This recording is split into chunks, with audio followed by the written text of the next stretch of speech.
Hello everyone, welcome back to another Helm to Tower video. This is Mike here.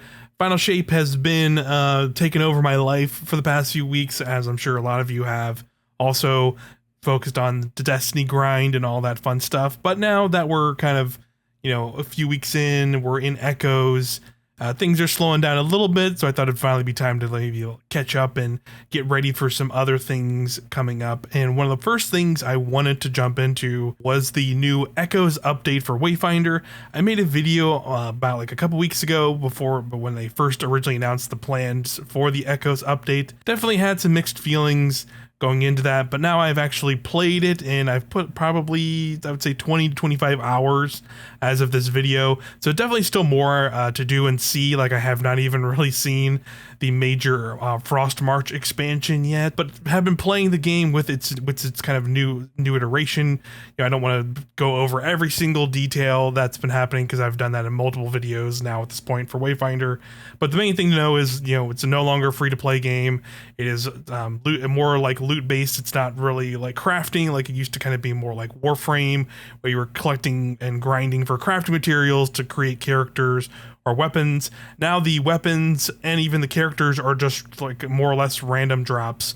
More so the weapons. The characters do have kind of very specific points you'll play, but it is much faster than that previous game version was, the live service game, where it could have taken 20 to 30 hours to get you all the characters. Like now I think I got all of them within like the 8 hours, including the new character Grendel, who I've played a little bit as, and is pretty fun. I definitely think he's a character that I need to definitely play more with and get more levels on him to really feel out like kind of what his role is. But from a base sense, it can clearly tell it's about kind of building up this berserk like rage kind of meter, and while he's in this enraged mode, he's way more tankier and doing more damage, and is all about it getting in the fray and breaking enemies with his break power. So it seems like he's very focused on that stuff, which is definitely interesting, a little bit of a different play style for sure from some of the previous Wayfinders, which has been pretty fun.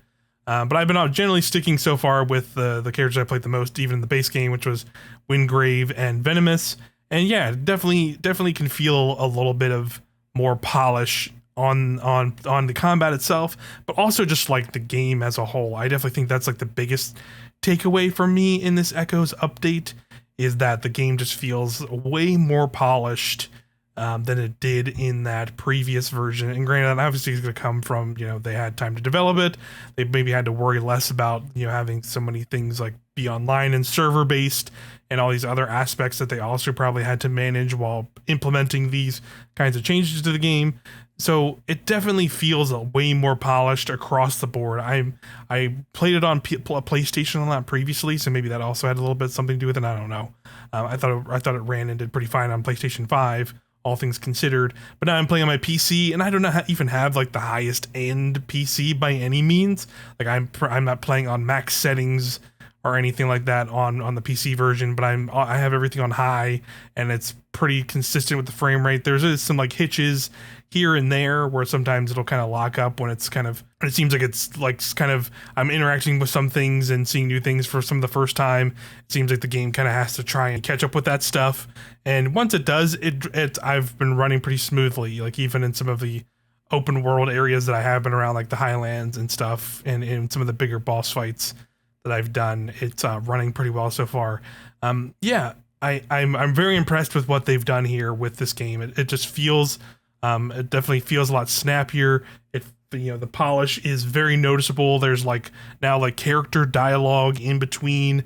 Not like the Wayfinders themselves have their own little kind of character barks that they would say, like little one-liners as you're fighting stuff, but also the enemies do too, and even random characters as you're walking around environments will kind of say little things. And I think it just adds a lot to the world that was definitely not as much there in that base game. And then granted, I think some of this stuff was obviously very much planned for that version as well. Like a lot of this stuff was probably made to be implemented into that version, but now just they have had to pivot hard due to losing their publisher. So that's where we're at, of course. But regardless, I think what's here is definitely a better product than what that live game was because of the polish this version is now received. I will say I do like some of the loot chase and loot and things they've added, because now basically items that you would originally have to straight up just buy in a microtransaction store, you can now just go find out in the game. Yes, if you were somebody who played that previous version and bought stuff, I surely was one of those people. I bought plenty of cosmetics for that original game. But now you can just go get them, and now they're like armor, and they have like stats attributions that I think is really cool. One piece of feedback I would give on that though is that I hope they are more than just like stat bumps, because we already had echoes, which were a lot of stat bumps, and that's already a thing. So now the armor is on top of that, and obviously it has cool, awesome cosmetic looks that you can also do like transmog and stuff with to get those looks. So like that's cool, of course. But I think like playing more into like having sets, armor sets, be like having their own unique maybe modifiers or things that play into that character's play styles or abilities or things like that or whatever, could be implemented. I think that could be really cool, just because I think right now I kind of see a scenario where, oh well, I'm ultimately just going to pick all the best, stat layouts for each armor piece and slot those in, and then of course I can make my character look visually different with transmog and stuff, which is great, of course, and I like all that, and I definitely like the much wider breadth of customization characters have now in general in the game. Awesome stuff, really great.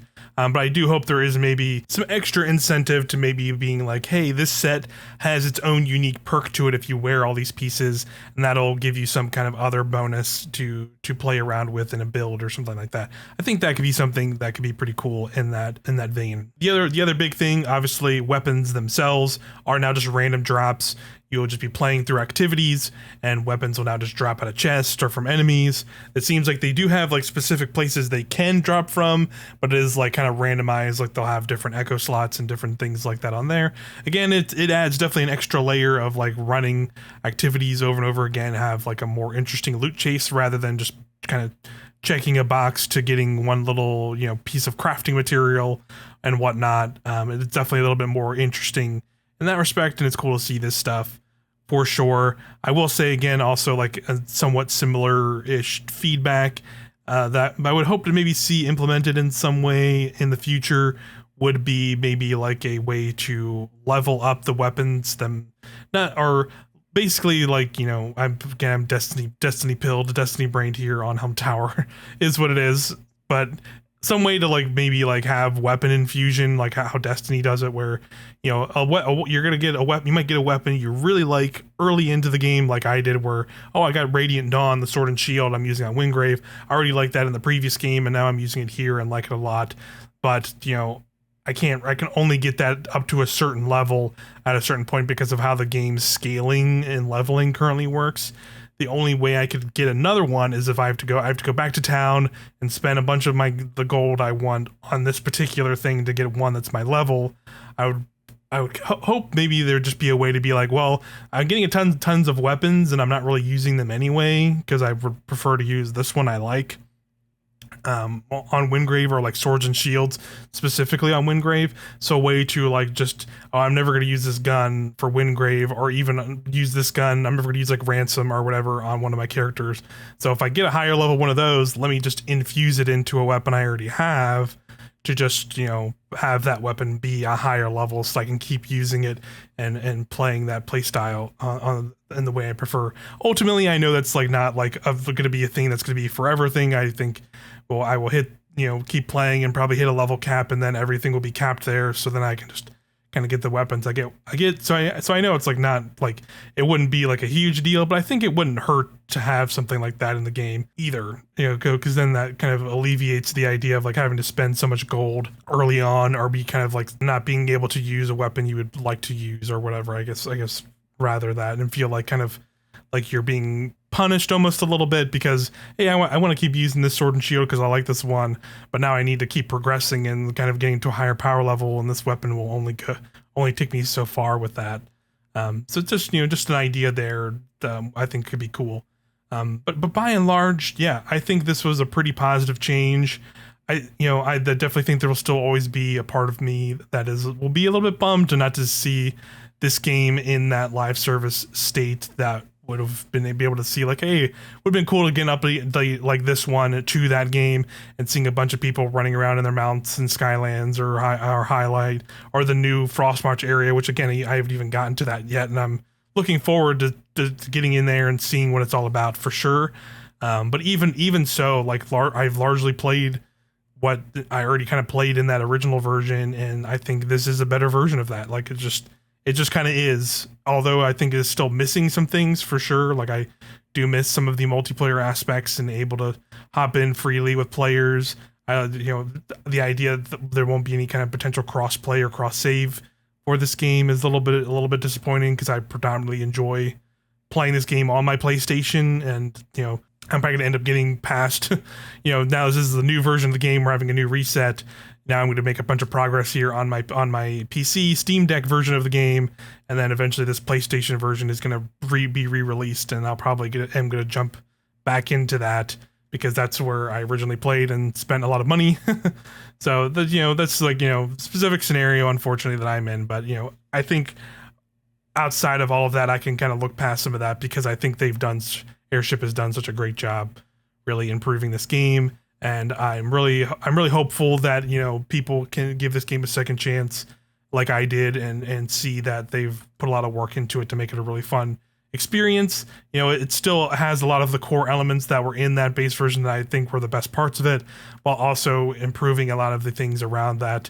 It's just a matter of it gets the support it needs from realities of they have to make money to a certain level to be able to continue supporting this game and continue adding cool features and things that I really want. Because I definitely still could sit here and rattle off like, man, I'd love raids, or man, I'd love this or that, but like the reality is, yeah, they need the support, and for the game to be continued to be reviewed and received well, and hopefully that brings in more players, and hopefully as early access continues and they're able to add more stuff and get more eyes on the game, hopefully they'll be able to keep doing that. And I'll say, like, I definitely plan to check in with this game here on Helm Tower when I can and where it makes sense. I probably won't be covering it as much as I thought I was going to be, because of it being not as much of a live service thing, and now just being more of a it'll get updates when it gets updates. So I definitely will probably make stuff like this where it'll just be kind of a check-in, saying like, hey, here's this update, let's see what's in this update, and I'm gonna play a little bit and give you my thoughts. And that's ultimately what I'm doing here with this Echoes update. Overall, great update. I'm happy that it's being received well. The team seems, the Airship Syndicate, like hanging out on their Discord and seeing people really enjoying it, and them also seeming like happy with people enjoying the thing they've been working so hard on. Is a good sight to see. It brings some good vibes for sure, that I think they've needed after a lot of the challenges with Digital Extremes dropping out and some layoffs that happened like late last year. I think they kind of needed this, and that's great to see. And I, as somebody just playing the game, having a lot of fun and enjoying the updates that the game has gotten. But yeah, that's largely what I'm thinking so far. I would love to hear some other folks' thoughts. Feel free to let me know in the comments what you thought about this update, if you've been playing the Wayfinder Echoes update, or if you're still waiting for the console release. I know that can be a bit of a bummer to wait for that, but hey, you'll get it soon enough and be enjoying it as well, I think. But yeah, let me know any other kind of stuff you want to know in the comments. And I'll definitely probably once Wayfinder gets another major update, I'll probably do another video, or maybe I'll give some more thoughts as I'm getting to the true end game in Echoes. Maybe I'll talk about it then. But for now, thanks everybody, as always, for checking out the channel. Feel free to let me know what you think, and subscribe as well if you're enjoying the content here. Always appreciated, and I'll see you in the next one.